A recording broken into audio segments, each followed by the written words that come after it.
here actually 7 questions that I ask myself in prep. You don't have to ask it like this or in this order all the time, but I'll go through some of them. Some of them don't need explanation. Some of them you might benefit from some more of an explanation, right? And that's what we'll work on today when we do analysis of motions. So one is you define the key terms in the debate. That's very obvious. But sometimes actually some terms are less obvious than others. And you want to spend a little time framing a bit more what you mean by the word. So if the motion is, this house would lift all patents for green technology, that's obvious, right? You know what a patent is. It's protection for 20 years for a specific technology or innovation. You know what green technology is. It is either technology that is designed to reduce the environmental impacts on the environment, or mostly I think basically that or clean technology, like that's a fair definition, and you can give examples of that, right? And by lifting the patents, that means this technology is essentially open source, right? Regardless of who produced it, it can be replicated and sold by any other producer. Straightforward, no drama, 30 seconds, right? Now the final motion, right, for TODI, which was this house, we are going to do a briefing for the prop case, but I want to focus on definitions for now. Wait, am I triggering anyone? Sorry. No, it's fine, it's fine. Okay. I mean, it was the PM, but it's fine. Okay, I unfortunately couldn't understand the debate, right? So you may have said this already, and I'm sorry. I will say it again. So the motion, this house, as we publicly grieve for victims who should also grieve for perpetrators. I think the definition of the word grief here becomes so important. Because I think you can go, what is grief exactly? Grief means, actually I have that here, grief means the way that society responds to loss, right? This can be an emotional response, this can be a cultural response, this can be an intellectual response to loss. And the question in this debate is, what is being lost? And how do we, basically, what does this grief look like in a variety of situations? When you're dealing with people who died because they were killed, you are grieving for the loss of their lives. When a perpetrator does something as evil, as something as tragic as this, there is something that is still lost as well. And you are also grieving for that loss. So it's a different kind of grief, but in both situations you have grief. So that makes clear to the judge that you're not saying, oh my God, the perpetrator is equal to the victim, and we view them this exact same way, because you don't. It's just that you are grieving for both, and you're grieving a loss, and the debate is about what is lost and what is good to grieve that, right? So especially for debates that are more regretsy motions or support or this house prefers the world, you want to spend a bit more time on the definition and characterizing it. So remember the round 1 motion, this house regrets the glorification of parenthood. So it's not enough to say the glorification of parenthood means the glorification of being biological parents. That's part of it, but that's not all there is to the glorification of parenthood. There's also like a glorification of the idea that biological parenthood means you are hitting an important milestone in your life, that it is the purpose of life, that it is essential to the good life. So when you characterize glorification, or when you define it, you need to be more precise about how you define it, right? Because just simply saying having biological children is seen as ideal is not enough. So some words are clear, have a clear and obvious and easy meaning. Good for you. Sometimes you're going to need to do a bit more like characterization in the definition part, right? Okay. So first question was define the key terms. Second, what is the context or problem or issue you are addressing? So to me, this is one of the most important questions. It sounds obvious, right? But you're just like, why did the adjudication court set this motion? What were they thinking? Most of the time, they're making sense anyway. So there's a reason, right? So ask yourself, what might be happening in the world that might be related to this motion?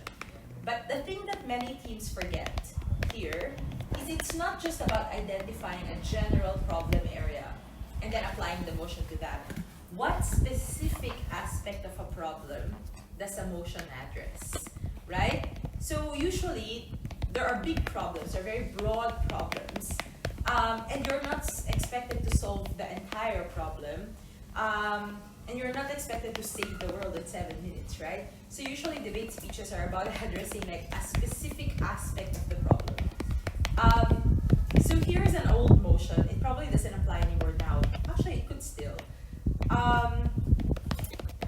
Let's say the motion is this House believes that the West should cooperate with Iran in resolving the conflict in Syria, right? So the West should cooperate with Iran.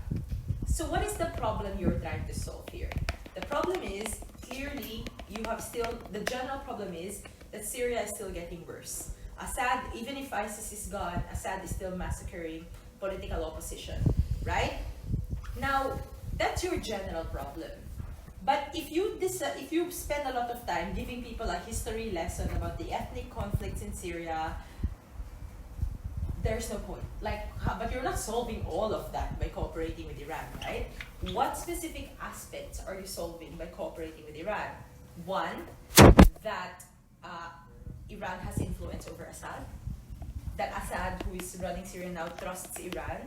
So Iran has access to intelligence. But also at the moment, Iran is protecting Assad, right? They're shielding him from accountability. So essentially what's happening now is a proxy war. The West fighting Syria and Assad is kind of like also fighting Iran, who is like representing Assad. So therefore, the fix here is to work with Iran. That's a specific aspect you're dealing with. You want to work with someone that is Assad's ally, right? And what is the trade-off here? We'll talk about that later, but the idea of a trade-off is also very, very important. This might mean that it might be hard to directly target Assad because Iran's not going to allow that. But at the same time, it might mean fewer lives lost because you might be in a better position to persuade Assad to put a stop to the violence, right?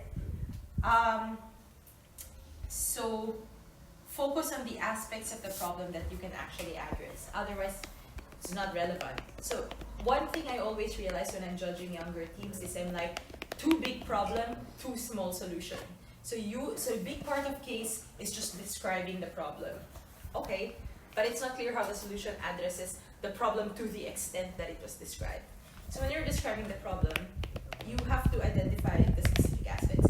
So in some ways, debating is not very scientific because in the real world, you identify the problem, you find the solution. In debating, you have the solution that you have to defend. And then you have to find the problem to fit to that solution, right? So you want to find the most correct proportion of the problem that fits the solution. Okay, so that's the second thing. The third thing, you know this. What are the things you need to prove to win the debate? The fourth thing is you need to decide a position or a stance. So this is what will help filter your argument. So we'll spend a lot of time on this today. Sometimes a good question here might be like, how hard or how soft is your model? Like, how much are you willing to defend here, right? So what is your position or stance? Number 5, do you need a policy or a model? If you do, then how elaborate should it be? Should it be like extremely like specify a lot of details, or can it just be a broad model? It really depends on the motion. Because if the motion is this House would grant amnesty to undocumented migrants, you probably need an elaborate model. But if the motion is this House would ban cosmetic surgery, I think you're okay without a very detailed model. Okay, number 6, a lot of teams forget this. They skip this, which is, what are you trading off? Can you define trade-off for me? Or you're willing to concede or to give to your team, but it's still not as important as what you're Yeah, doing. exactly. What are you giving up? And it has to be clear to you what you are giving up. Because if you've constructed your case in such a way as that you are not giving anything up, you have a problem. You're missing the debate, right? Because something has to be given up. You have to be prepared to give something up and to defend why.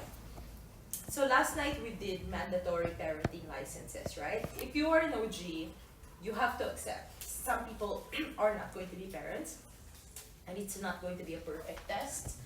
And then those people who don't become parents will be sad, and it is the state intervening in their choices. But why is that worth it, right? You have to accept that. Because you cannot simultaneously go, we will have a test, but everyone will pass it, right? Because then that's not the debate. And then, the last part is when you start choosing your arguments. So actually, if you think about it, it's not the arguments that come first. It is thinking through carefully the strategy behind the case. Because, you know, debating is like a chess game. Really like a game. Before you get into the arguments, you need to find out first what the most important ones are before, or at least this thought process helps you filter the arguments as well. Once you know what you need to prove, it becomes easier to identify what argument to run.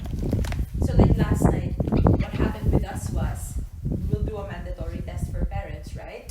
So the op bench initially talks a lot about how this will be discriminatory towards minorities, the state shouldn't do this, all of that is fine. But it's missing a core argument, which is, why is parenthood a right? That the state shouldn't regulate in a preventive way. That argument comes out in the closing out, right? So, and I think this is partly a prep issue, which was the burden of one side is to show that fundamentally testing for parenthood violates rights. If you are able to prove that, or violates like the role of the state, if you're able to prove that, then you're winning the round. Everything else, you can try to argue is an important argument. Sometimes you succeed, sometimes you not. But this one is the argument that you need to make to win. Okay, so we've talked about, so basically those are decision points. Now, let's talk about the stance or the position or the trade-offs, because this is what I said we need to focus on, right? When I'm talking about the stance, I mean, like, what do you support? What do you stand for? And in some ways, the stance might also have to be preemptive. So, when you explain what you expect to stand on and why your principle is stronger, I think it's important to already compare it to the principle that you were trading off on the other side. So for example, if the motion is, and I'll ask you a question. If the motion is, this House believes that there should be no limits to free speech, or this House believes that this House would allow offensive speech, right? What are the trade-offs here, Pro? Liberty over security, or the sense of security for minorities. Okay, so people's like sense of safety and security because they feel threatened by other speech, right? And immediately in your Prime Minister's speech, you already want to start comparing those things. Because if you have a Prime Minister speech that talks about the right to free speech because it is so great, because it leads to a free exchange of ideas, but you never mention offense, and you never mention that this is your trade-off, you are behind in the debate. Because the other side is just going to bring it up, right? And your material becomes not comparative. So it is important to start early on by being comparative in the round. So you're just like, yep, we accept this trade-off, and this is why even in the first speech I'm already comparing, right? It's also important to be specific, so especially for debates about banning, right? So if we say this House would require parents to vaccinate their children, one of the first things that you will be asked is, why this? Like, we give parents so much power over their children's lives, like what religion they go to, what schools they go to. Why is vaccination your life? What would you say? Yeah. You are sure in most of the situations that the kid is going to die if you don't vaccinate the kid. Will the kid die necessarily? I think that, yeah, in most of the instances, depending on what's the thing you're going to vaccinate the kid. Okay. Sorry, Mauricio. Oh, yeah. Well, I believe that apart from the individual right of these children, I think it's even more important for the state to guarantee safety for a community, for example. So having a child who is a potential disease transporter or whatever, it's a harm that a state should not take. It's a risk that it's not worth taking. Okay, maybe you're not going to die because of that disease, but the consequences are going to destroy the life of the kids in the long term. Okay, so that could be a place to start, right? Like you go, okay, we take children away from their parents when there are cases of grave neglect. Like when kids are malnourished or when kids are morbidly obese. This is equivalent to that. Why? Failing to vaccinate your child leaves them very vulnerable and exposed to all these like risky diseases. The risk of death for some kids, especially if they're weaker, is high. Even if others don't completely die, they get severely endangered for it. So things like polio, for example, are coming back now. On top of that, they're also a danger to other kids because we need to live in a world where herd immunity is high enough, right? To give everyone protection from disease. So you explain this and then you parallelize it to other things already that we do with parents. But I think it's important to like be able to identify why this thing is so uniquely harmful that you are going to ban it, but you're not going to like ban other rights you give parents, right? So be specific. That's linked to the next thing I'm going to say, which is identify your limits. You need to have a clear idea of the exceptions to your principle, and you need to be able to differentiate similar situations if necessary. So for example, if you're banning drugs, the first question to you immediately is, what about alcohol and smoking, right? At which point, you need to have thought of that in prep. And then you need to be able to explain the distinction. Unless you want to ban everything, right? But you need to have thought of that. Or, if the argument is allowing offensive speech, and you're defending that, someone's going to ask you, what about hate speech? What about speech that incites other people to violence? Are you okay with that? You need to have an answer. Yes or no doesn't, well, whether you say yes or no has implications on your case, right? But you need to have an answer. And obviously, if you are, this flips. You identify the different ways your case might change depending on how pro positions themselves, right? Okay. Yeah, so that's actually just what I wanted to emphasize about thinking more strategically about stances in prep. There's an example here as well. Motion, this house supports the right to die, or the right of adults to take their own lives. A really hard version of this motion is anyone can have access to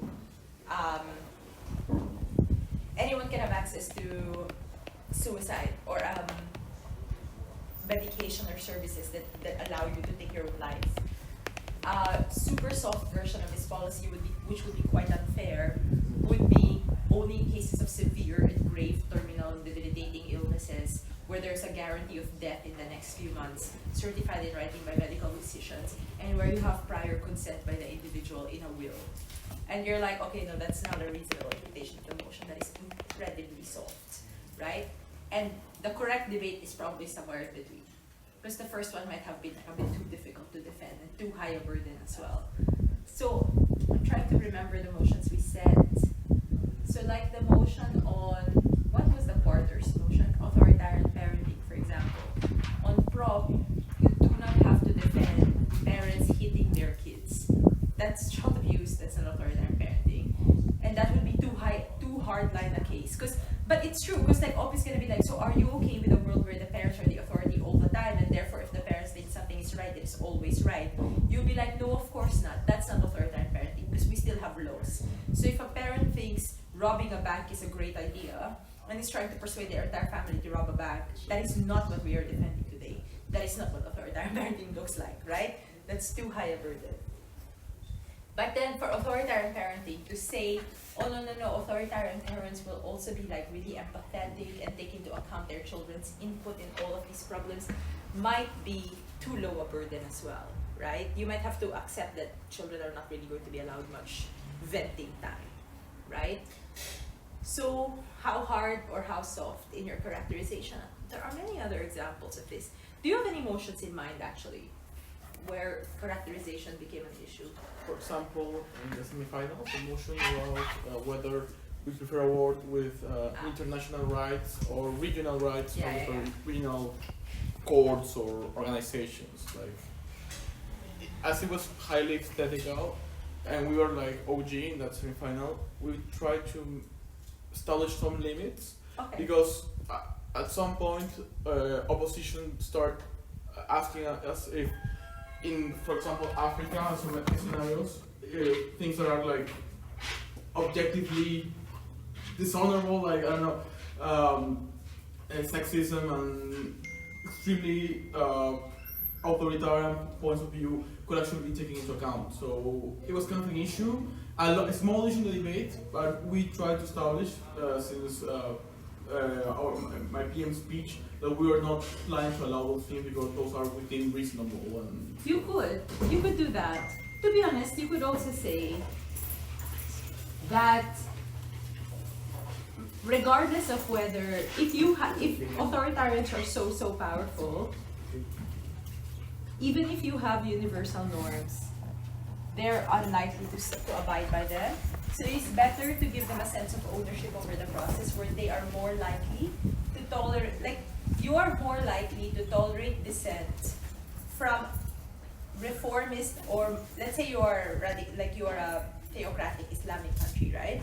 You are more likely to listen to progressives within your country. I mean, your willingness to listen is limited in both ranks, but you're more likely to listen to women who call themselves Islamic feminists rather than an external actor.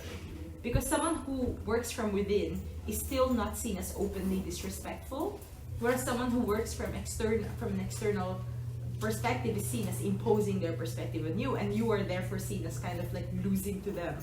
So therefore, it pushes you to a more defensive position. So you can also make that characterizations. In fact, in a more regional setting, there might be greater space for progressives because they're not tainted by an association with the West. Why don't we split up and let's just do motion analysis exercises. So what I'll do is I'll give you a motion and you brainstorm it, kind of like consultants. So you're basically like, how are we going to define the context and the terms here? What we've identified the problem that this motion fixes. This is how hard or how soft we go. These are our expected attacks from the other side and what we have to trade off. And this is how we kind of intend to deal with them.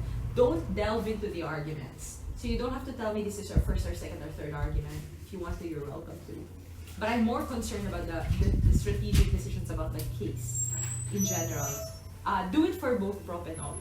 So you can all, and if the debate allows you to choose several options of where you go, you should say what the pros and cons are of each tactical decision. So you mean like, we consider this or this, but we ended up going with this because if we did this, we thought it would be risky because XYZ reasons. Yeah?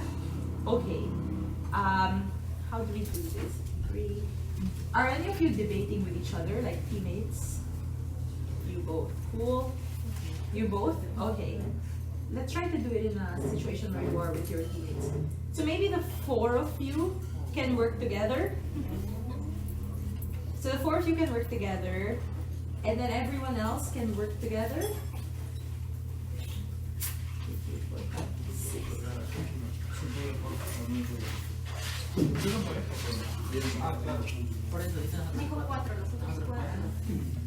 Yeah? Because I'm alone, so I have to split you up only into two groups for now. And I'm thinking of a motion from the third. So we did authoritarian parenting now. What was the second motion of day 3? It was about Greenpeace, about like elites dependent. Who made? But we discussed this. Julio. Yeah. Yeah, although we didn't discuss this. Why? Thinking of a motion. Let me see. I might have some exercises. Maybe the Black Panther one? We could, although we did a briefing of that. That's why I'm a bit hesitant. Okay. No, sindicato. Una de las. No, sí, los sindicatos, pero que no. Algo me con dudas porque nadie. Como todos son de izquierda, nadie se puede defender como no atacar a los sindicatos. Ah, okay. So yeah. So like I said, wait, there are 4 of you in this group, but then 1, 2, 3, 4, 5, 6. There are 6 of you. Maybe you can join their group too. Is that okay? So now there are 5 and 5. Diego, do you want to join a group? Yeah. Maybe join them. Okay. So there's 6 and you're 5. So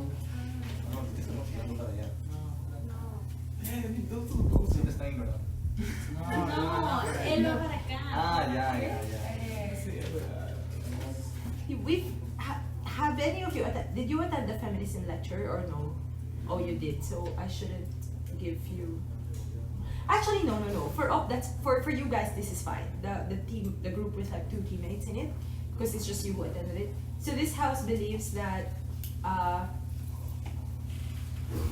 feminists should reject cosmetic surgery. Shouldn't. Should reject. So you're like, it sucks. Okay. We want it gone. Okay. So this has a lot of challenging, framey decisions. You're prepping both the prop and the op, okay? So as one giant team, you talk through the op decision points and then you talk through the prop decision points. For you guys, I want to do unions, but we also addressed it in a briefing. I think in the last one. Yeah. So maybe we should do something else. We've done Black Panther's interesting, but we've done that.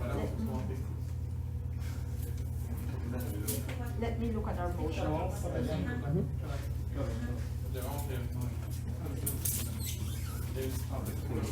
Recogiendo ya sé que una vez sí,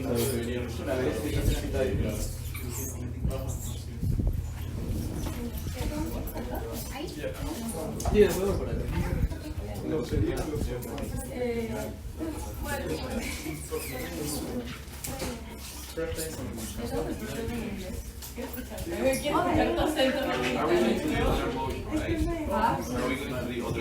Yeah, I'm looking at other motions, at other options.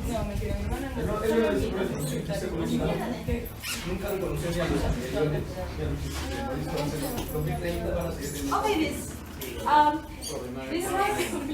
this house would aggressively. This is an old WS's motion. Aggressively break up ethnic enclaves. So basically, if you're in a multicultural society and you have like areas where certain ethnicities like live and congregate, so Chinatown, Little India, whatever, that you would aggressively break them up and redistribute the population. So you're not building arguments, you are building the decision points in prep, and then you'll share that with everyone. So I'll give you 15 minutes, do both prop and op, and then share what you did with a